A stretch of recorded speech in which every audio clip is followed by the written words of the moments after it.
Og nu skal vi så til det bedste eksempel på, hvordan man tager, røven på en hel nation.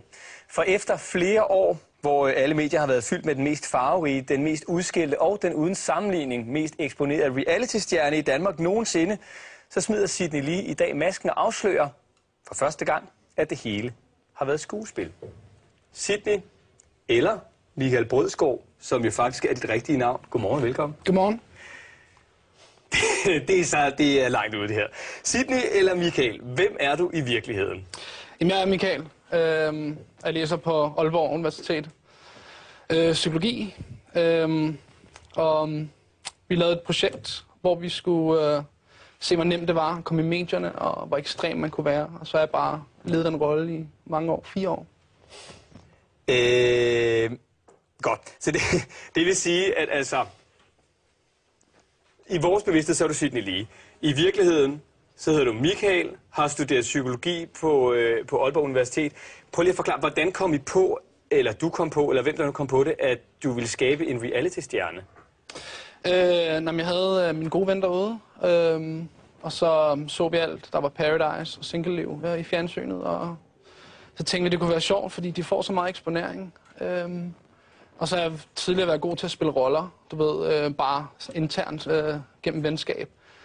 Kunne imitere folk og sådan noget. Så tænkte jeg at lave min egen. Og så blev det en blanding af Hulk Hogan og Mickey Rourke og Dave Mustaine fra Megadeth. Sådan en helt rock and roller der. Og der er også stadigvæk lidt tilbage i stemmen, kan jeg høre. Jeg har jo selv haft fornøjelsen af at interviewe dig et par gange her i Godmorgen Danmark. Lad os lige se et klip fra et af dine tidligere besøg. Ja.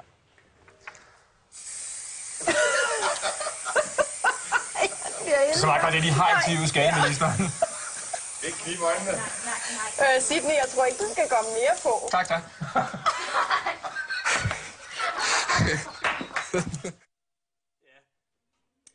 Der så man så ikke så meget af dig, Sydney, men det du gjorde her, det var simpelthen, du var inde og lave en lektion i, hvordan man bruger selvbruner. Ja. Altså, hvad går der igennem hovedet på dig, når du står i sådan en situation her, og i det her tilfælde skal spille Sydney Lee? At være så ekstrem som muligt. Virkelig give den gas. Og så have snakket med mine venner om, hvordan vi skulle lave den. Hvad der virker bedst i medierne. Og så kører vi meget på de der selvbruner, og så tænkte vi, nu går vi ind, og så lavede vi den der med selvbruner på dig. Nu har du har været inde i Sydney Lee i rigtig mange år. Hvad synes du selv om ham som person? Fordi der er jo rigtig mange, der har haft rigtig mange meninger om Sydney Lee.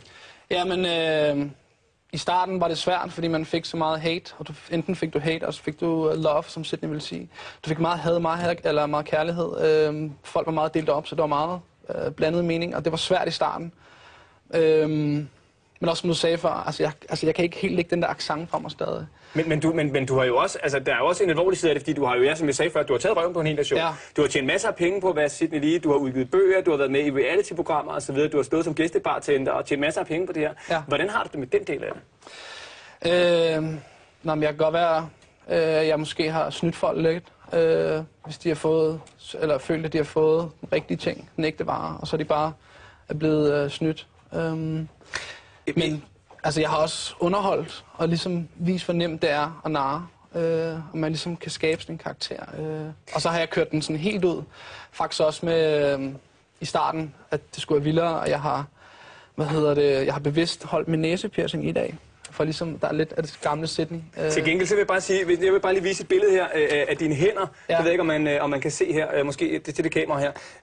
Der vil man se, at på den gamle Sydney Lee, der er ægte tatoveringer. Og jeg synes lige, du skal prøve at vise til det kamera der. Prøv lige at vise dine hænder i dag. Ja, jamen jeg er i gang med at få fjernet mine tatoveringer. Jeg kan ikke fordrage dem, jeg synes de er hæslige. Men det var det der rock and roll look. Og så tænker jeg, så kunne man få sådan nogle fake, som Sydney vil sige, tivoli-tatoveringer, men falske tatoveringer, det vil ikke ordentligt.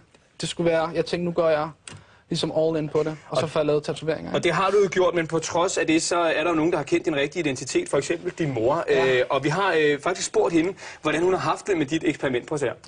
Jamen, det har jo været rigtig svært at holde det hemmeligt i 6 år, så det er jo helt fantastisk at få ham tilbage, min lille Michael. Ja, hvad har alle de venner og familie, der har kendt dig fra tidligere, sagt til alt det her med Sydney-figuren? Altså, har de kendt sandheden? Ikke i starten, der var det kun den nære familie, men så begyndte folk mere og mere at komme i medierne, og så kunne de jo kende mig og sådan noget.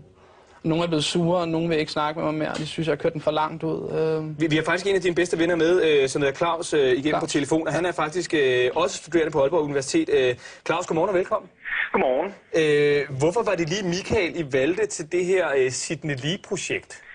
Jamen, vi lavede jo en slags lille audition hjemme på mit kollegeværelse, hvor vi skiftedes til at spille forskellige roller for at se, hvilken figur kunne vi bruge.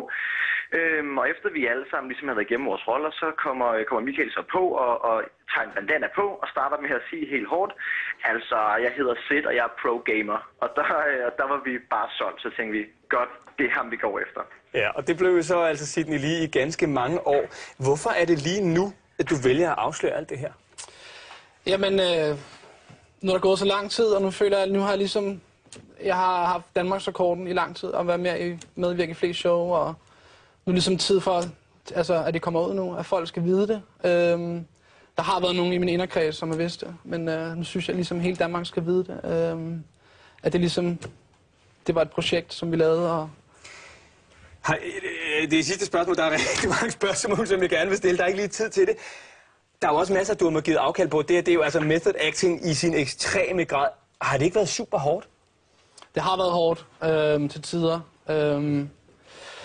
Men det har også, selvom det er en rolle, så har jeg fået, altså der er selvfølgelig dem, som ikke kan lide mig, men også dem, der godt kan lide mig, og som har fået så meget support for dem.